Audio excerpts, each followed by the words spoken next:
Hello and welcome to the Open Minds podcast. My name's Paul. I'm your host and founder of the Open Mind Institute. Open Minds is all about bringing people together and talking to those people who are doing their part in the world to make their human ecosystem a better place. Today's special guest is no exception to that. Let me tell you about Jason Irving. So, Jason was a healer for some 20 years. He's based in Canberra, Australia. And in 2017, he transitioned and founded the Wellness Breakthrough Academy, where he's a leader and mentor to his students and many, many members. And ultimately, it's this platform that I came across through my own family members. Some of my family are in Jason's Academy, and I just heard wonderful things about the things he's achieving. And so I had to have him on the show. So he's changing lives, helping people to really break through their barriers and find their purpose, and ultimately helping them to just self-actualize and become their best. So, Jason, welcome to Open Minds. Thank you so much, Paul. Thanks for allowing me to be on here. All right, I'm the one who should be thanking you because I've actually wanted to have you on the show for quite some time, and you might be aware I've got two of my cousins who are a current part of the academy, and it's they speak volumes of what you're achieving within that group, and so hopefully we can bring some value to our listeners and unpack that a little bit.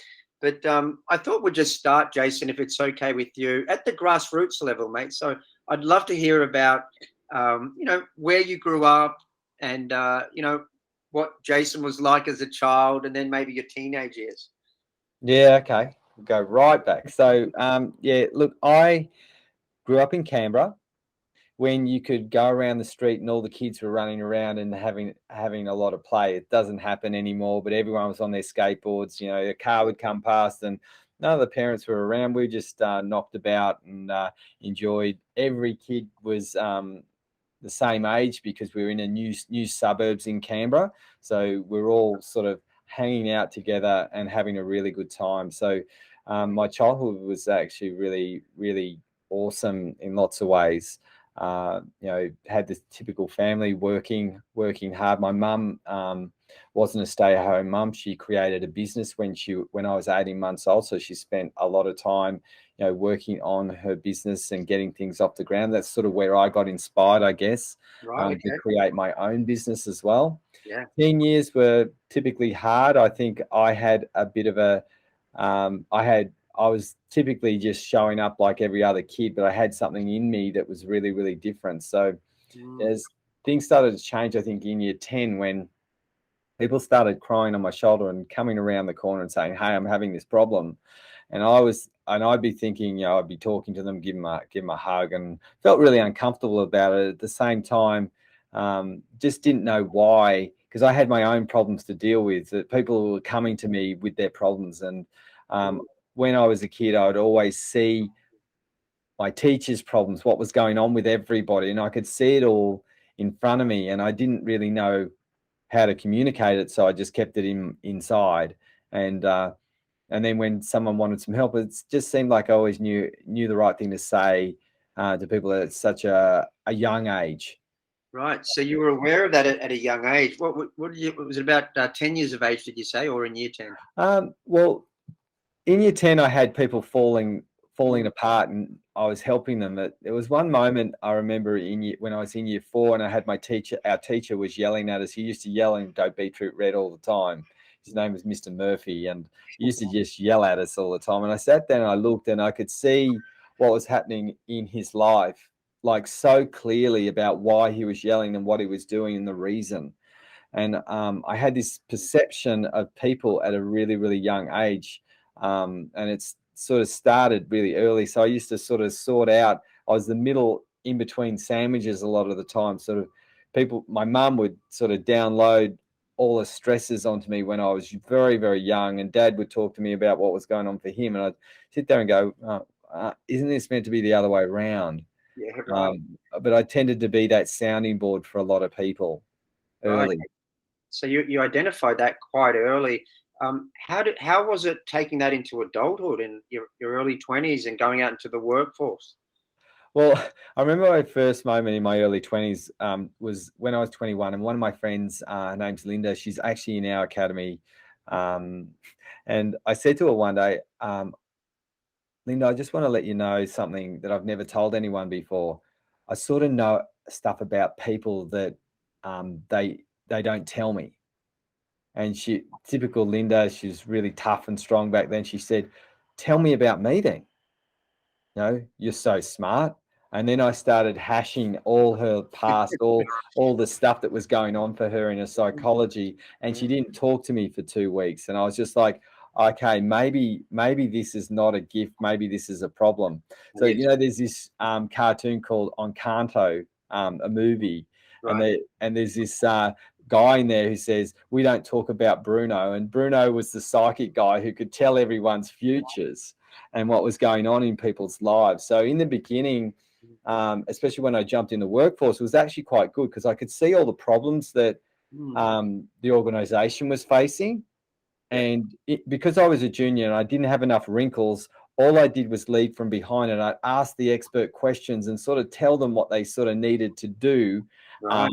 in the workforce without actually being the leader. So I had to and I realized what I was doing leading from behind, which is just basically giving people the answers and getting them to own the answers and make the solutions come out. At Yeah. that same time, everyone was doing the same. I had more and more people coming to me and saying, "I've got this problem, Jason, in my personal life and my business life and all of this." And my job, it just felt like I was Mm. sort of giving a job of giving people the support and help that they needed that was beyond the work that I was doing. I hear you. So that, I guess, ultimately led toward your purpose, would you say, Jason? If people were gravitating toward you, and you've got something I would call a gift, right? Was that instrumental in you founding the academy?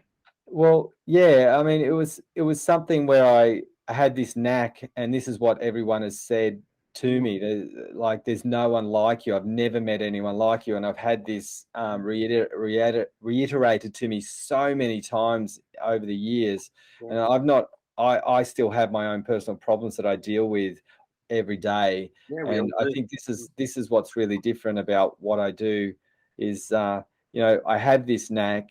I've had Mm. 4 people last year and just another one this year send me a message and say, "You're the closest that I'll ever get to meeting someone like Jesus." And I just sit there and just go, "Oh my God, like here's Yeah. an icon that holds the integrity of doing the right thing." And I'm just like, God, I better clean my act up even because I don't even feel myself even close to a sort of someone Yeah. of that great magnitude, Yeah. and the representation that man has had. And Well, I feel so small when someone yeah. actually tells me I'm that big. Yeah. Well, I think it's really nice to get that authentic insight from you, because that's the ultimate compliment, right? Um, but I'm curious, Jason, in terms of this gift, this ability that you had from a young fella. Um, how would you? I mean, is it even possible to articulate how you see and feel the problem in others? Because you mentioned that word psychic. I mean, does it come in the form of reading emotions and expressions, or I'd imagine there's an intangible component behind it as well. 100%. And I think this has been the biggest challenge. Like, when I started working as a healer before I started the academy, people were saying, "You don't do Reiki, you don't do this. What do you do? You're doing something else, and can you teach it to me?" Mm. And I was like, I don't know whether I can teach any of this stuff. Like, I don't know what I'm doing half the time.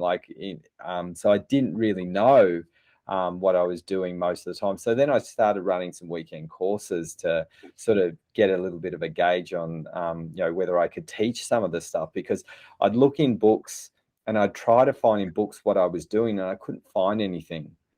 And so I was at a loss to try and find out what I was doing. And then I started trying to investigate. So when people asked me how do you do what you do, I started on that learning process. And I think leaders have a problem in this regard. I think when you're a leader, you're actually, in my opinion, the biggest learner in the room.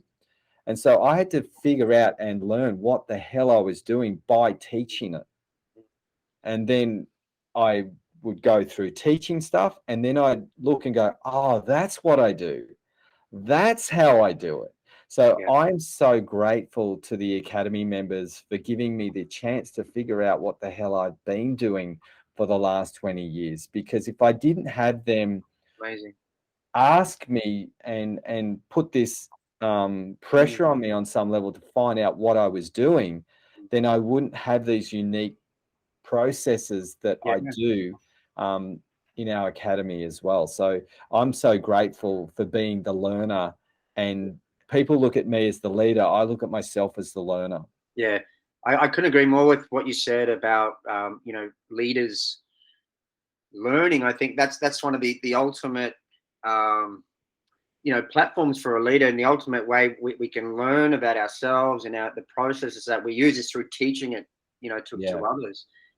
So let's unpack the academy a little bit more. I'd love to hear about, was there any event or series of events that really were instrumental in helping you transition from being this healer to being this leader and founder of the academy? Well, for a number of years, I was complaining to my wife, Anya, that I was getting a little bit bored. Right. So I was just like, look, and there was one really pivotal moment actually when I was working with a guy who had a brain tumor, and he was told he had about 6 weeks to live. And I said, we can fix this. And so to cut it short, we did. Mm, And then I said to him, he got a handshake from an oncologist. Oncologists don't. And the X-ray guy shook his hand and said, you're one lucky human. wow. And basically that moment I said, you can teach this and share with the world that you can, from your changes, you can make a difference in this world. And he said, he sort of just left and said, and went on to onto the world of what he was doing. And I got so frustrated. I was just like, God, this guy is an example of for the rest of the world to give hope that change can occur without actually medical intervention.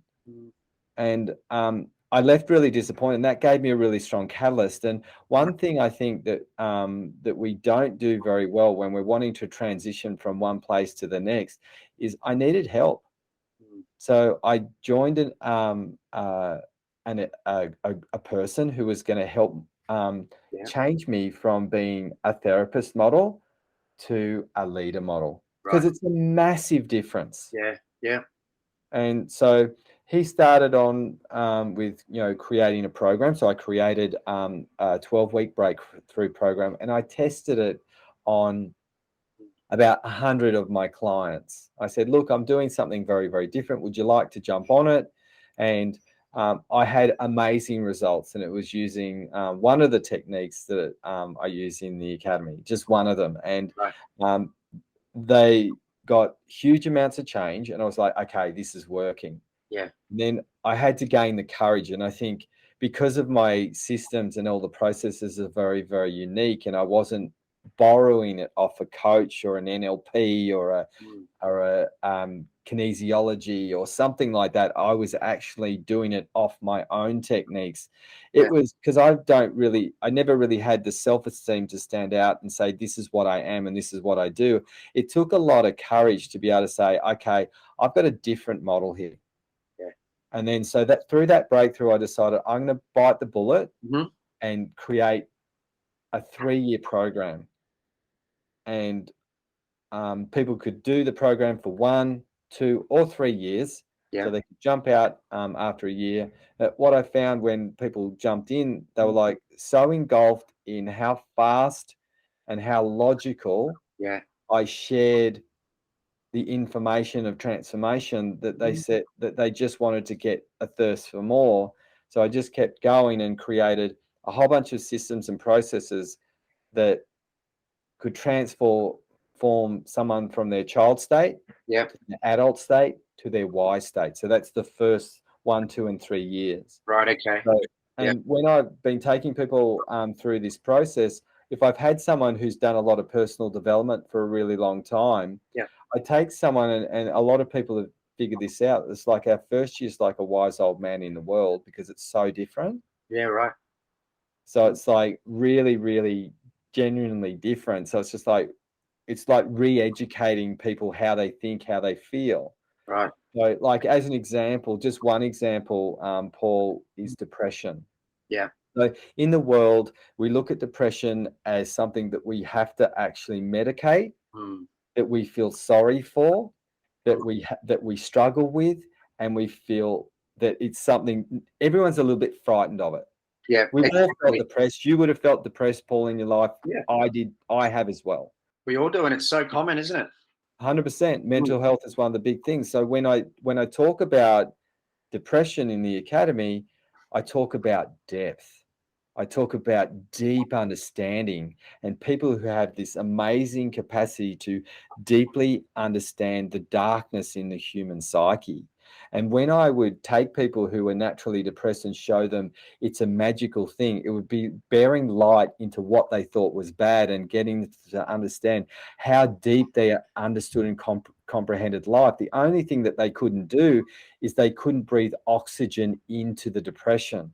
Right. So when I'd show them that depression is absolute depth and connection, Yeah.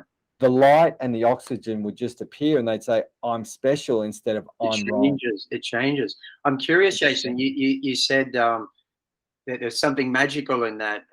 Are you suggesting that there's something within that realm of depression to teach them to help their spirit evolve? Yeah. Yeah. And so what we've been taught is to be joyful, to be calm, to be Mm. present, to be okay. And what I've been showing people, especially with the emotional, I've had quite a few people call me an emotional Einstein because I bring logic and reason to what we call the hard emotions, like anxiety being hidden wisdom. It's just your body showing you the wisdom and the track that you need to go on. So when we get anxiety, our body's saying, here, look, be aware.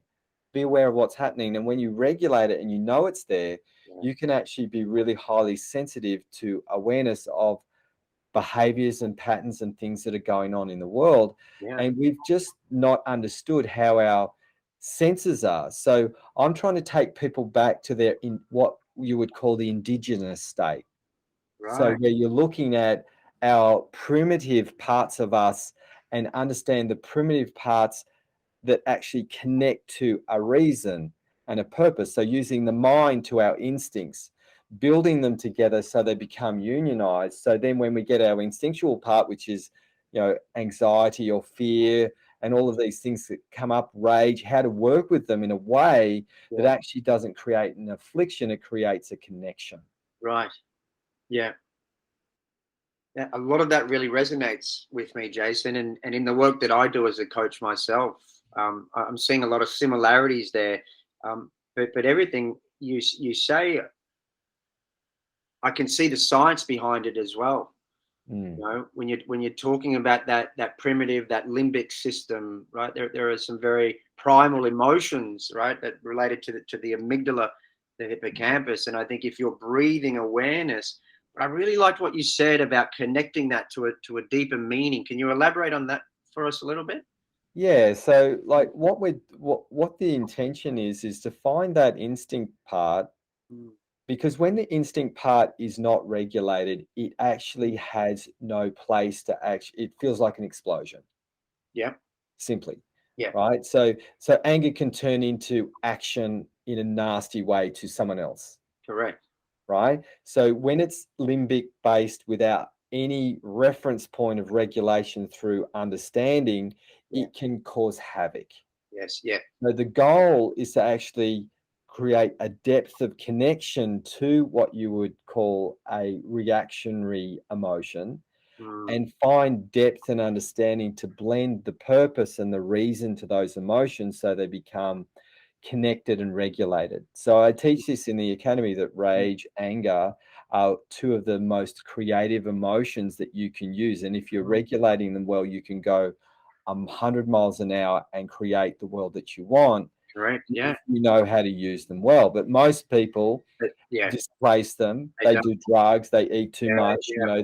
they do everything to displace those emotions Mm. instead of connect with them in a healthy way. So we I'm not sure whether you can see these two symbols up here. You can't really see them. I- There's two particular symbols that we use for the limbic hippocampus symbol, hippocampus, and all of those parts in the brain that create reactions. Yeah. And we actually show you how to go into them in a way that creates response. Yes. And when you do that, it changes the whole state, because once you get response to what you would have a reactive impulse, you end up having genius. Yeah. Yeah. You're able to channel. Yeah. You channel your resources well. Yeah. Right? And so the tricky thing is what we've been taught. We've been taught this in school. You and I would have been taught this, Paul, is that, we must be calm, we must be logical, we must be reasonable, when our instinctual state is actually not built that way. So when something happens under duress, we lose our shit. Yeah. We all do. Yeah, that's right. So we have to learn to regulate those and go in. So what I quite often do when people are in a good state, in quotes, to get them to look at their anger, their shame, their disgust, their despair, and go and dive in. And quite often people go, oh my God, this is nothing what I thought it was. Because when you go in there purposefully, you get to really understand the beauty of what we call disharmony. Right. Yes. Yeah. Yeah. I see that. I see that. I feel that. I think it also embraces this degree of appreciation and acceptance of these primal emotions. Yeah, and they're so essential. And once you get them right, like shame is one of the biggest ones that we hide. We can create a mountain of shame in our life with our consequential choices, the way that we think, the way that we feel, and a lack of and a big fear of being accepted for those primal thoughts and primal instincts that we have. A woman walks past and you go, oh, I'd like to look up that dress. The head thinks that. It's a primal part of the human nature of our brains does that. Yeah, and then we can go, oh, we shouldn't think that. Shame, it goes straight into the shame bucket. And then whatever we do, things that we've done, like watching porn or those sorts of things, hits another shame. And then we start creating this mountain. Yes, in a conflict. Yeah. And then we have this conflict, then we defend it. We get our anger, we get our ego, and we defend all the things that we do behind closed doors because we don't want anyone to know. But shame actually holds your best self behind it. So repeat that again. Shame actually holds your best self behind it. Right? And so when we actually engage with shame with no judgment, our best self actually appears, and then we start living integrity baselines. Yeah. But if we can't look at our shame, we're going to keep doing more shameful things. Yes, yeah. And then we justify them, we hide them, and we want a presentation, what we want everyone to see, and then we don't actually evolve ourselves through that particular emotion. So I quite often go, okay, let's spend some time with shame, let's see what we do, and change the state of it. So then our best self gets to be appreciated by breaking through the shame barrier. Yeah, wow. Reminds me a little bit, Jason, of Carl Jung's work and the shadow work. Yeah. And what he says about these shadow impulsive behaviors, such as shame, is, it's coming from the realm of the unconscious, but at a base level, it just wants to be understood and accepted and loved, right? Yeah, exactly. And from that platform, you can begin to bring it out into the light. Jason, you pointed out a couple of the pictures there behind you. And I was noticing them, and absolutely brilliant artwork. And I wanted to ask you about one of your modalities, which is sacred geometry, which I believe a lot of people don't know about. And I'm just wondering, mate, if possible, if we could just start at a very sort of rudimentary level for those listeners who have never heard about sacred geometry. Just give us your insight, and then potentially move into how you're using it with people at the academy. Yeah, so sacred geometry, just a rudimentary term, if you look at sacred geometry and spirituality, you'll find a whole lot of diversion, right? So it's really messy to go and jump on the internet, listeners, and jump on there. I'm going to give you a really logical framework of sacred geometry. It's basically using ancient symbols that have been used to help develop your mind, heart, and the way that you live your life, so you can become aware of changing your human condition. Right. Right. So all they are is symbols. So even if you wanted to pull them back even further, they're models, right? Yeah. And so what they do with our brains, when there's an amazing man called Simon Bowen. I love him. He does a thing called the models method, right? And so he has his own focus. And I realize he uses a lot of sacred geometry, and the way he does it is exactly the way it's meant to be done. I find it really interesting. He doesn't know anything about the work that I do. Every time I see him doing something, it's all built on the fundamental principles of sacred geometry and the way the shapes are done. So what you do is you have a look at the symbols, and the symbols represent a certain way of manufacturing your life. So the octahedron, which is all the pyramids that exist in the world. Yeah. So they actually have been shown that they've got stuff below them. So every pyramid that's on the planet is actually an octahedron, which is two pyramids connected together with the bases connected. Wow. Right. And so what they were designed to do was to help connect you with your subconscious mind, help you build what was under the covers rather than what was happening on the surface. Yeah. So each symbol has a certain reference point to help you with a certain level of your psychology. Amazing. And correct me if I'm wrong, but a lot of these symbols can be found in nature, right?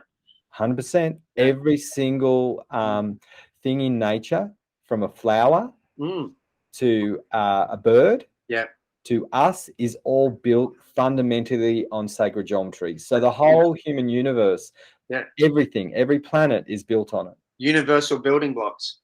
Yeah, 100%. So there's a guy, his name's Burley Griffin, who created Canberra. He actually based it on sacred geometry. Everything is placed. All the old buildings were all sacred geometry built in certain areas to actually build it. So you can actually do a Google search on Canberra and sacred geometry and see what Burley Griffin had planned. Because it's a planned city. So intriguing. It's no wonder you're based there, Jason. Yeah. So if you look at a flower, you look at everything.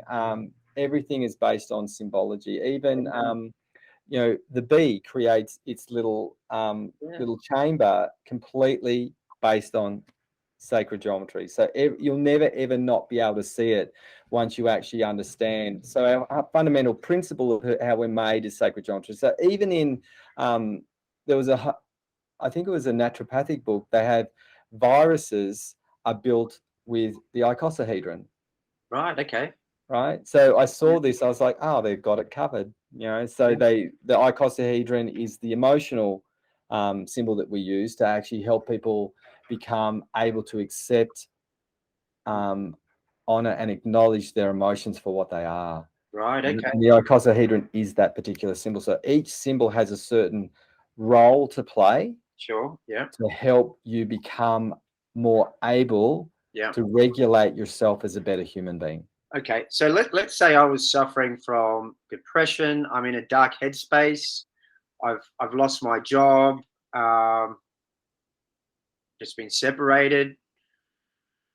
What sort of symbol would relate to some of those issues, and how would you help me using sacred geometry? Well, if it depends on like where you came, like the coolest thing with all the Academy members, they get choice. Okay. Right. So when you say to me, okay, I've had all of these things happen, I could go, okay, we could work with the cube, we could work with the icosahedron, we could work with the tetrahedron, we could work with the vesica piscis, anything that we could do at that point. So what the Academy members do is they get a choice to decide. Wow. So usually what we do in the beginning, if we're working with someone, we focus on a goal and we use the tetrahedron. And we actually go, right, here's your goal. What are the things that are going to stop it? Your thoughts, your feelings, and your limitations. So this is, let's say your goal is you want to be happy. Right? I'm never going to be happy could be your thought. Depression could be your emotion because you've just left you just had a divorce. And eating really crappy food could be your limitation. Got it. So what we do is we actually get people to see all the things that stop them from creating their goal. Sure. Right. And then the next usual puzzle piece that we'll do is we'll go, okay, what are the subconscious programs that are doing that? So that would be using the octahedron to get them to understand the patterns that are at play when they're living their life. And so then it's like a car, like your own car. You have a certain car, you'll see that car everywhere. Correct. So once we get people to use that subconscious programming, this is where it's a really, really different. Usually what happens with the normal coaching sphere is you find a program and then you'll use some NLP or to balance it. Mm-hmm. Right? Yeah. What we do that's very, very different is we go, here's your program. Yeah. So let's say it's, which is the standard one for a lot of listeners, is I'm not good enough. Yeah. But what we do is we say, I'm not good enough, and that's okay. So we talk to the pain and regulate it being completely okay for what it is. Yeah. And what it does is it transforms itself by being okay with it. Right. Yeah, I can see that. Yeah.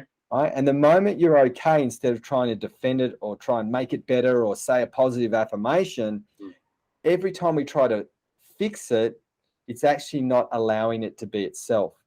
And so what happens with the work that we do, it's called the law of opposites, happens the moment you surrender to the pattern.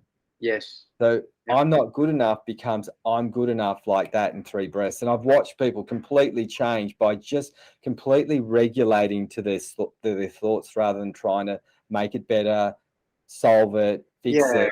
And then all of a sudden they feel okay because their actual pain's been acknowledged for what it is, because it just wants to be witnessed. Yes. Yeah. And once it's witnessed, it has an ability to completely transform itself, because we've got so many aspects of our natures.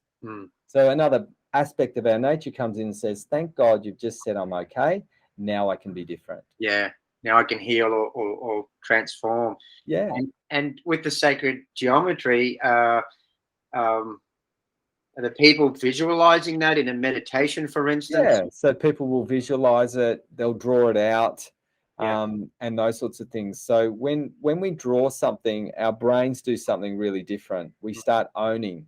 So I get people to draw the symbol, we get them to write the program or the emotion, thought, trigger, or wherever it is that we're focusing with the models. Yeah. And then what we do is we get them to do a meditation, and then we look at the very thing that they want to change, which is the action. Right. Right? Whatever it is that they're doing, we want to change that action into a different one while we're really accepting what our internals are doing. And this is what's changed in, I've had a lot of people say this to me, Paul, that you're the most vulnerable leader I've ever met, because I don't shirk away. I don't create a separation between me and my clients. Yeah. Yeah. I actually talk about my weaknesses and say, this is what I'm going through at the moment. So it makes me feel really real, and it makes them feel really attainable, that they can break through as well. Yeah. I couldn't agree more in terms of the importance of vulnerability.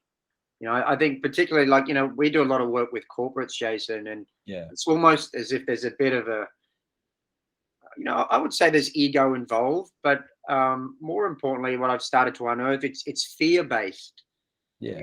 This reluctance to tell you really what's going on in here, because, fear of how you're going to judge me, right? Or my fear of failure. So it's almost as if they've got to uphold this false sense of identity, and that any sense of authenticity, which, you clearly display, and it's been reinforced by the results you're achieving.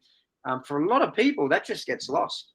It does. And well, it's two-folded as well. Like if you're the person looking up to the person who's the boss, the person who's looking up to that person is actually expecting that person to uphold a Superman or Superwoman suit. So it happens the other way around.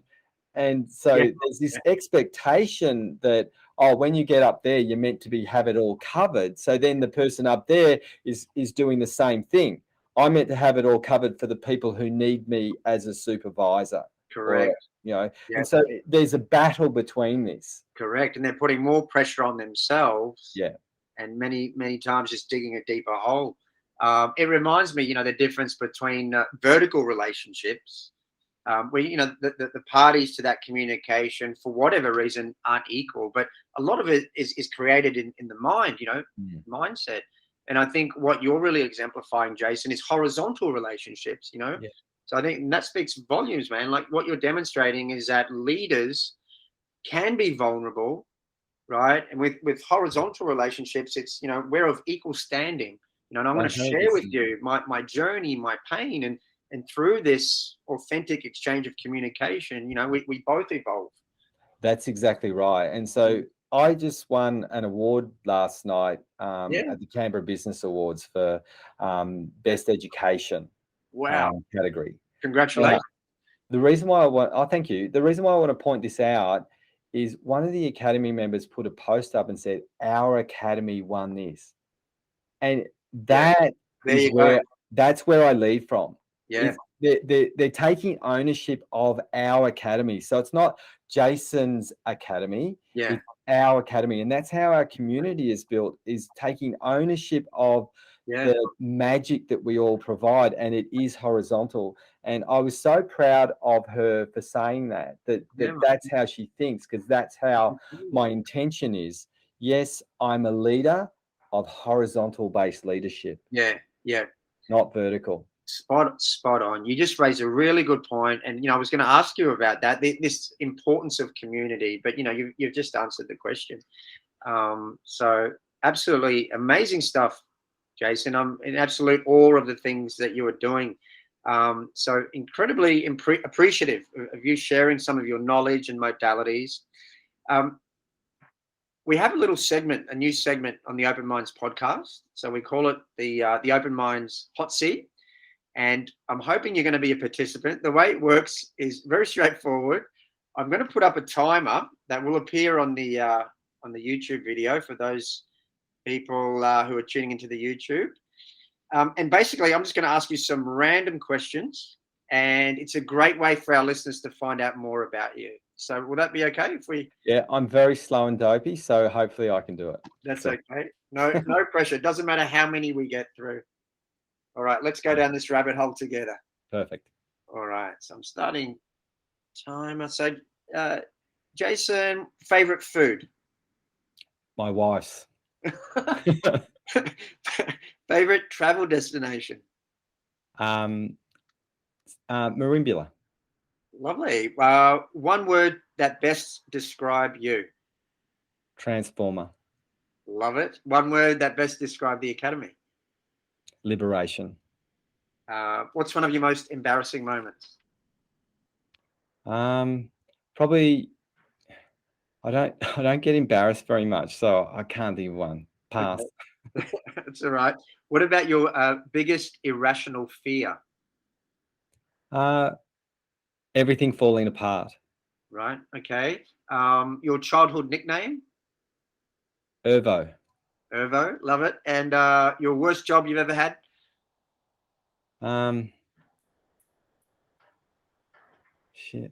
Working in a bottle shop. Brilliant, mate. That's 60 seconds. Awesome job. I did it. Thank you so much, Jason, for your time today and for sharing, your journey and the amazing work you're doing at the Academy. If our listeners want to find out more about the Academy, I'll put a link up with the post, but maybe just let them know as well. What's the best way for them to contact you and people at the Academy? Look, we have Wellness Leadership Evolution free Facebook group you can jump on. Our website is wellnessbreakthroughacademy.com. Cool. The best way to jump on is add me as a friend on Facebook. Jason Irving. I love chatting to people. So, and we do free courses. We've got events that we run and small tasters that people can jump into. So, that's the best way. Jump on our website, have a look at what we do, add me as a friend, and don't be shy. Say hello. Amazing. There you have it, ladies and gents. That's Jason Irving. Thanks again, Jason, for joining us. And I look forward to seeing everyone in the next episode of Open Minds. Always remember, always keep an open mind. Cheers.